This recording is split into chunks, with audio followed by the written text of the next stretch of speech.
Hello, everybody, and welcome. I am Book Cover, your humble host. And today I'm actually joined here by Moto Drop. Say hello. Hello, everybody. Alrighty.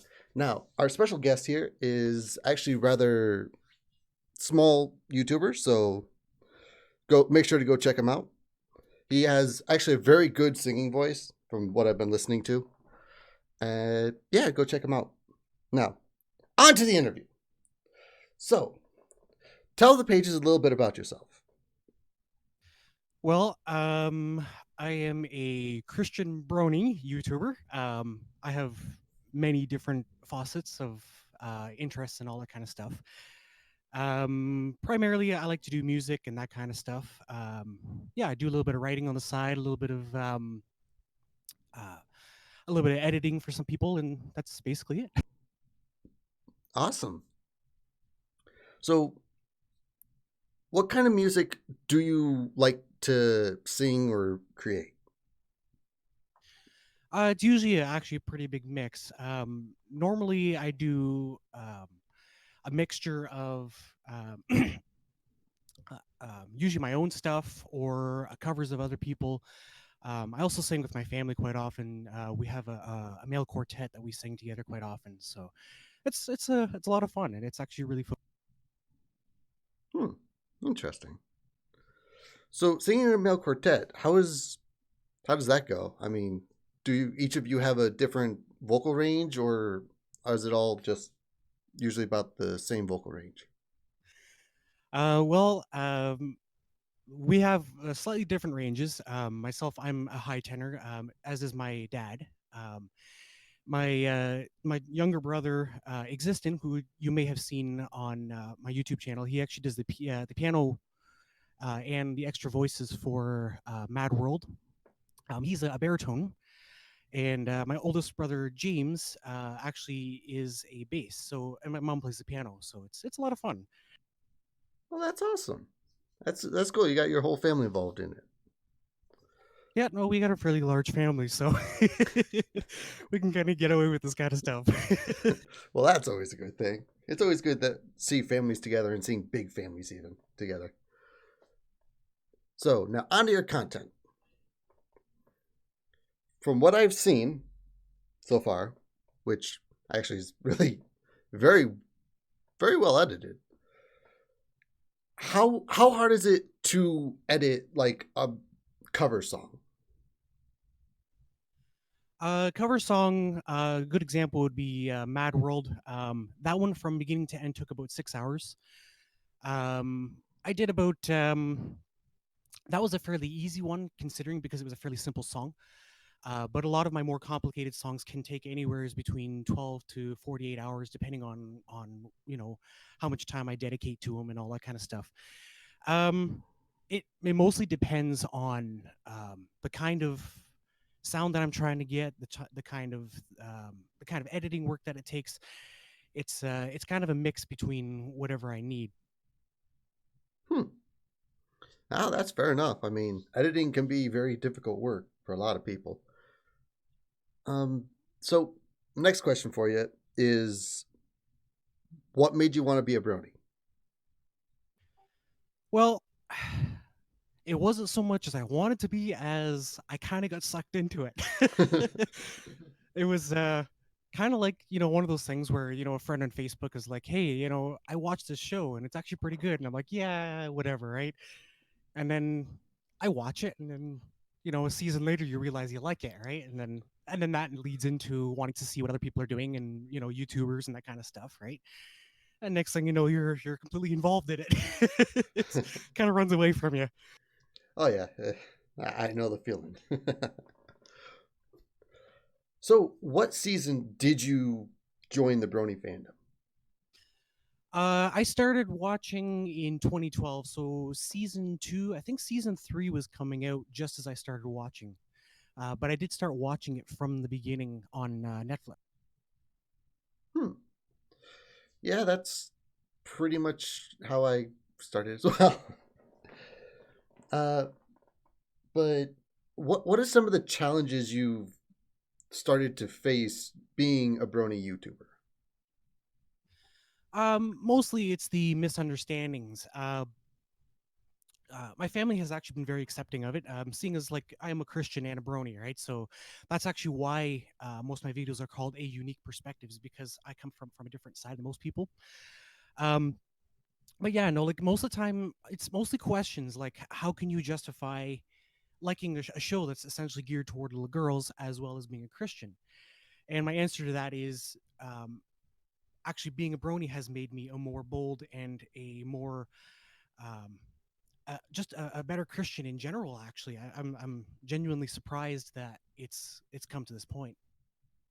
Yeah, there's a thought that that My Little Pony itself actually has sort of Christian overtones in it for the most part, as well as some ancient Greek as well, with some of the things that are some of the creatures that are in the world. Um, Yeah, like I really enjoy the that aspect of it. The like the mythological element of it is actually really. yeah, I like the mythological, but here's one thing. I actually got this thought of this question from a person from work who said that they don't like watching Harry Potter because of their religion. So, what is your stance on the magic in MLP? I see it as it's a fake world. It's not real. It is obviously like there are certain things about it, like obviously the homosexuality and that kind of stuff that I disagree with. I'm not going to stop watching it because of that. In fact, I find as long as I watch it knowing that it's there, then I don't really see an issue with it as long as I'm well aware of the issues and how I can use that in my day to day rather than. It's not like yes, magic in the real world would be considered evil because we know that true power comes from God, but um, it's not like it's not like the magic in MLP is real. Like it's fake. It's supposed to be representation of friendship, right? Which is kind of what MLP is all about. Oh yeah, it's all about friendship, and friendship in the real world is sort of magical. That even humans, as crazy as we are, can come together to become friends over even the strangest of things. Absolutely. But I do got I there. What about what's your thoughts on Harry Potter? I like Harry Potter actually. The author who wrote the books was actually a Christian herself. So I think it's more of a representation of the Bible story. For a good example, the when the wizard Dumbledore, when he dies, spoiler alert. Yeah, By the way, spoiler alert, everybody. um, If you haven't seen a yeah. So yeah, what, yeah. It's five-year-old it's movie, yeah.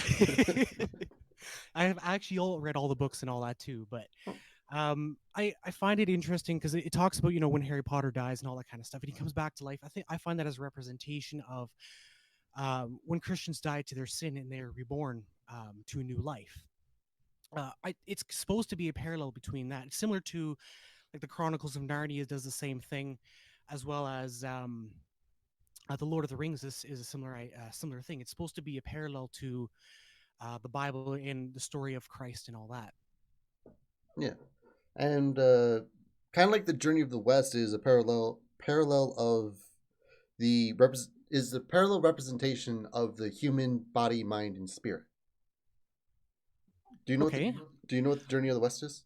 I'm not familiar with it. No. It's a it's an old Chinese book. That it's a very big book about a monk who is tasked by the Buddha or whatever to take scrolls from one location to another. And throughout the way, they have challenges and stuff like that. They get a few friends that are different representations of different parts of the body, um, and stuff like that. It's a good read. It's a good read. It's a long read, but it's a good read. I'd recommend it. That actually uh, that actually makes me think of something. Was that not what the Dragon Ball series was based on? The original Dragon Ball series? Yes, yes, it is. Ah, Goku yeah. is Sun Wukong. Yes. Ye okay, that makes sense now because I've heard it said that I wasn't familiar with the name of the book, but now I kind of know what you're talking about. Yeah, I haven't read it, but it's on my read list. Awesome. Yeah, it's one of those good books. Um, but here's another thing. What made you want to become a YouTuber in general? Largely, I watch a lot of other like Brony YouTubers, namely like Josh Scorcher, people like that. Like, Josh Scorcher himself is a Christian, and Dr. Wolf is a Mormon. But I don't normally hear them talk about their perspective from a Christian standpoint. So I thought it'd be interesting to do that as well. So that's kind of what got me started in it. Normally, not naturally, I can't just do Brony stuff because a lot of my friends and family want to branch out and try multiple different things. And that's why I started the kids shows reviews as well because a lot of them are quite interesting. Oh yeah. What is your aside from MLP? What is your favorite show? I really enjoyed the DreamWorks animation. Troll Hunters was probably my favorite one beside MLP. There are a number of other ones that I enjoy too, but that's probably number two. I've actually never heard of Troll Hunters. It's a Netflix thing, but it's a DreamWorks animation. Excuse me. So it's very high quality. I really enjoy the storyline. Like it's. I found it really. Hmm. Alrighty. I might have to take a look at that one. So, what do you do to warm up your vocals for singing?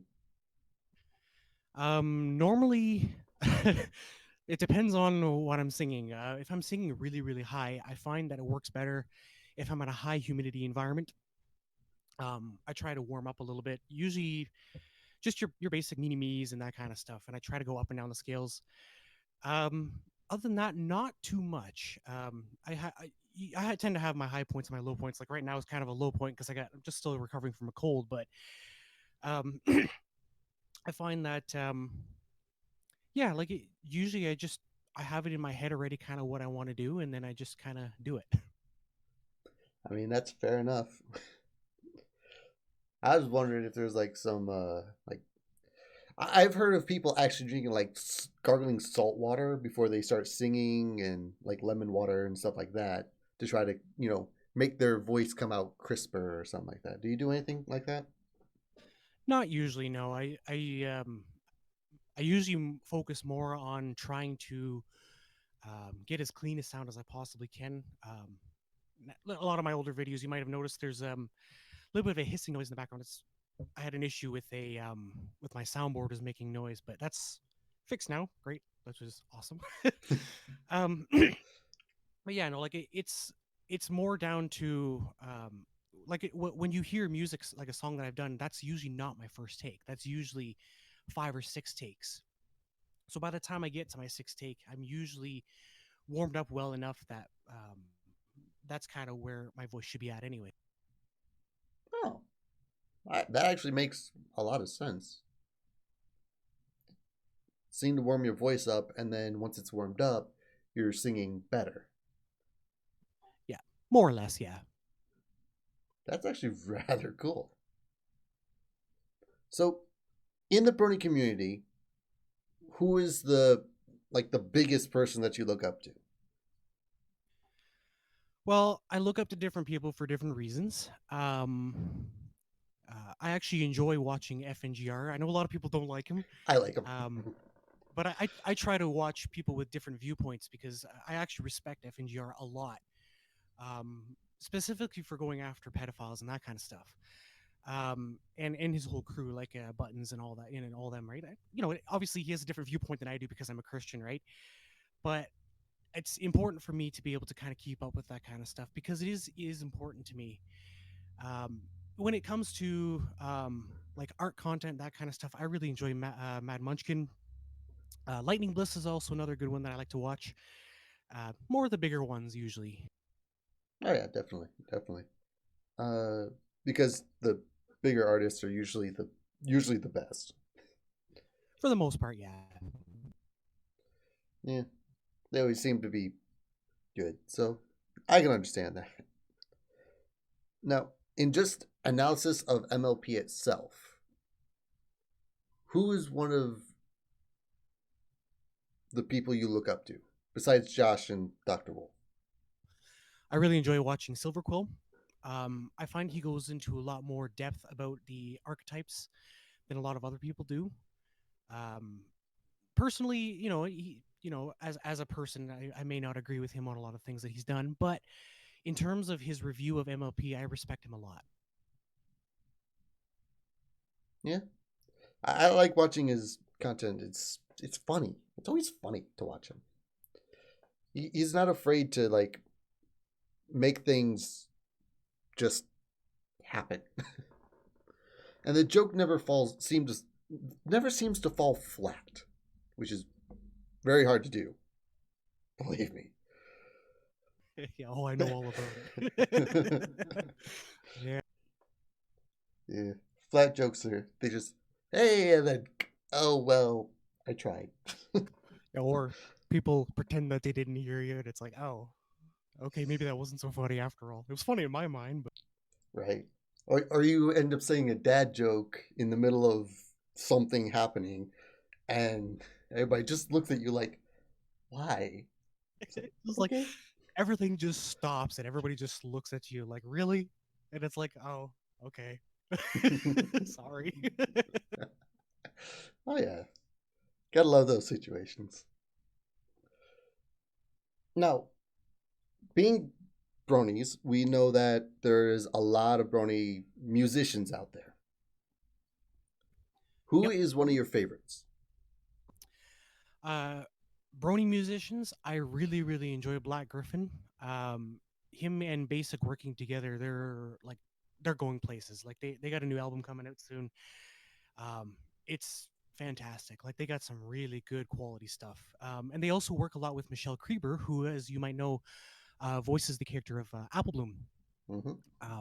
And she has a fantastic singing voice, and she's only 18 or 19 years old, and so I'm really excited to see where they can go. Like they definitely have room to grow, and it's very exciting to watch them.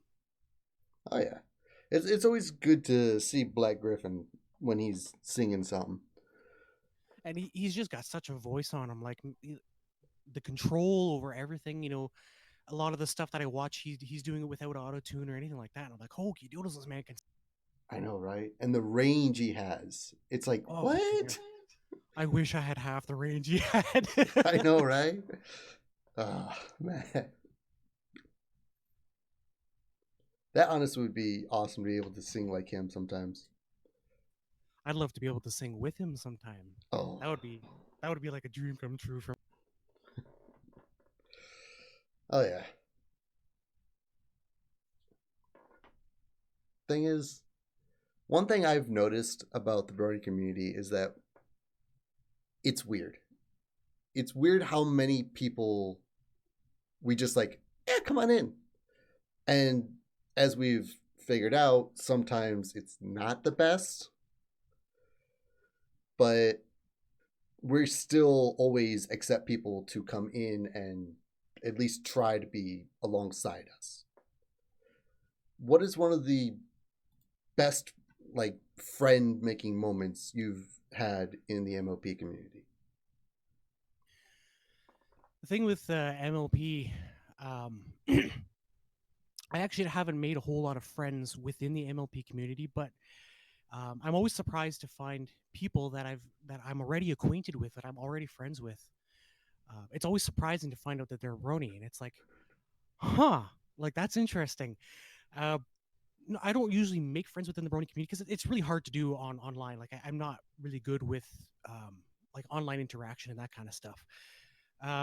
But because I already have a fairly large family and good friends around me already as it is, um, so yeah, no, I think the biggest thing would be finding out that a cousin or a friend is turns out to be a brony, and I'm like, wow, okay, now we have something to talk about. Oh yeah, definitely, definitely. Thing is, I actually found a guy at the place I work. See, I work in a plastics factory, and he's a brony. And then I met like three others that work in the same factory, and it's like, what? Why? Why are we all working in the same plastic factory together? Yeah, I don't know. It's kind of weird how that happens. Like as I mentioned before, it was actually a friend of mine that actually told me about it because he posted it on Facebook, and I was like, "Wow, man, you're brave." But um, yeah, like I find it interesting that like I have a friend that recently I found out he was a brony. He's been a brony for as long as I have, and I had no idea. Wow, that's pretty cool, actually. Hmm. Okay, I got two more questions for you. Far away. Oh, technically three. Okay. First question: who is your favorite pony? Favorite pony you said? Yes. Oh boy. Uh Let the flames begin. yeah. Oh man, it's hard to say. I'm gonna go a bit traditional here, but I really like Twilight Sparkle. Mostly because I identify with her the most. She's kind of neurotic, and she's got that, her freak out moments and that kind of stuff, right? So I think I kind of identify with her the most. But there's something about Starlight Glimmer's kind of snarky wit and the way she presents herself that I kind of like too. So between the two of them, it's probably Twilight, but Starlight's a close second, I think. Fair enough. And the next question is, if your family and friends had to pick what pony they see you as, who would they pick? Well, that's a really hard question. I don't know how to answer that one. Oh man, I gotta think about this one. Like, you mean as a pony from the show? Yes. Huh? I've never really thought about that before. If I was a pony from the show, um, I can't really say just one. I guess it would be probably a mixture between Rainbow Dash and Fluttershy. Ironically enough, because they're kind of polar opposites, right? Yeah. But in like, it's like there's that social awkwardness mixed with the the stubbornness. Maybe that's an Applejack thing, but you know, I it's mean, kind of, it's Earth ponies. What do you expect? yeah, like everything's kind of, there's each parts of each character that I kind of identify with, right? But yeah, I think it would be kind of a mixture between Fluttershy and Rainbow Dash, which is kind of interesting because Fluttershy is actually my least favorite character of the main six. But yeah, I guess that's the way it is. Yeah. I mean, as humans, we don't like ourselves most of the time, anyway. So, Yeah, no, I can say I kind of agree with that. Yeah, I mean, if we loved ourselves, we wouldn't try to advance. So, that's true. Yeah. all right. So, last question for you. Technically, second to last. Who do you want to see next being interviewed? Oh boy, who next to be seen is interviewed? Interviewed by you? You mean? Yes. Okay. Well, I don't know if you've ever done an interview of FNGR, but I think that would be quite interesting. Yeah. Yeah, I think I'd like to see that. Yeah, that'd be really interesting. Fair enough. Fair enough. I'll I'll do what I can about that one. Yeah, who knows? He might be a bit hard to approach, but yeah. Yeah, should be interesting. Now, here's the very last thing. Do you have any questions for me?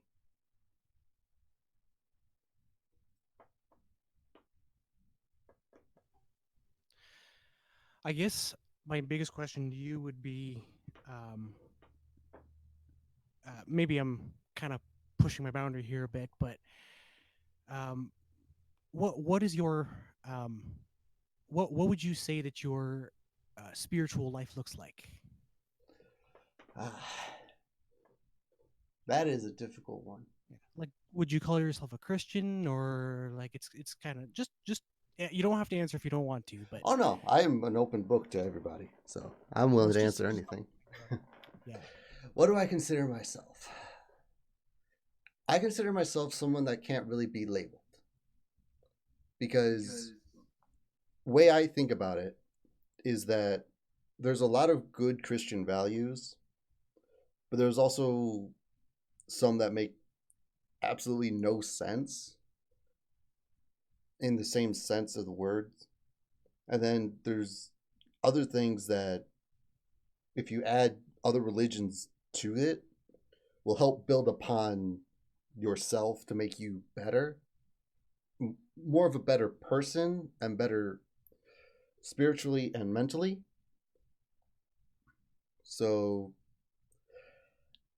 honestly, the answer to that is I see myself as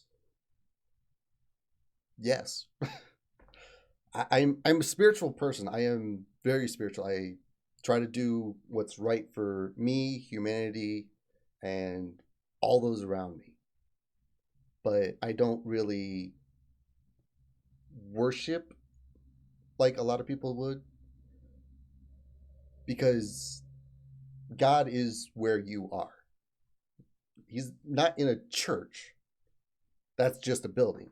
He is always with you. That's just my mindset on that, though. I would agree with the church, the building itself is not where God resides. Um, yeah, no, I can't say I agree with everything that you say there, but I do understand where you're coming from. Um, yeah, like if you're ever interested in learning more, actually, I have another question for you. Um, is there anything that I could do or say that would help you to understand my religion better? Mm, it's not the religion that gets to me, really. It's the people in it sometimes. Yeah, I completely understand that. Because Yeah. I've read the book, I know a lot about the religion itself. It's the people that are in it for because like I said, the person at work, she's like, I'm not going to participate in Harry Potter Day because I don't believe in witchcraft. It's like, what? It's why? It's like, because I'm a Christian. It's like, huh? You know, stuff like that. That's kind of like, I, mm, I kind of understand where she's coming from in terms of like it is her decision in oh the yeah, end. I do. But it's how you present it, right? Like I'm not gonna say that what she's saying is wrong. But I think that um, the way you say it too, right? I mean, it's like, are you going to be taking part? Well, no, I don't exactly believe it's the right thing to do and all that kind of stuff, right? It's kind of all in how you present it, right? Oh yeah, definitely, definitely. But if you're saying it like, no, it's witchcraft. I won't ever be with witchcraft like that. Harry Potter's all witchcraft. I'm never even gonna watch the movies. It's like it's a good movie. It's a book. It's fantasy. No, stuff like that. It's like, do you not separate reality from fantasy sometimes? I'm not Yeah, saying you, because obviously you answered that question. You can. no, like I completely understand. Like it's not an easy thing to answer, right? Yeah. It's never easier, of course, but Nothing in life is easy, but absolutely, that's just what we have to do. yep, that's the way it is, I guess. Yeah. Anything else? I think I'm all ready to go. Are you happy with, or not happy, but satisfied with the way this went? Oh yeah, definitely, definitely. This has been fun. All right, pages. So this is Moto Drop. Make sure to go check him out. There'll be a link in the description below. There'll also be a link to his cover of Mad World in the description below as well. Make sure to go check it out. Make sure to go like that video. I hope you all have a wonderful day. And as always, please, I beg of you, don't forget to smile. Bye, everyone.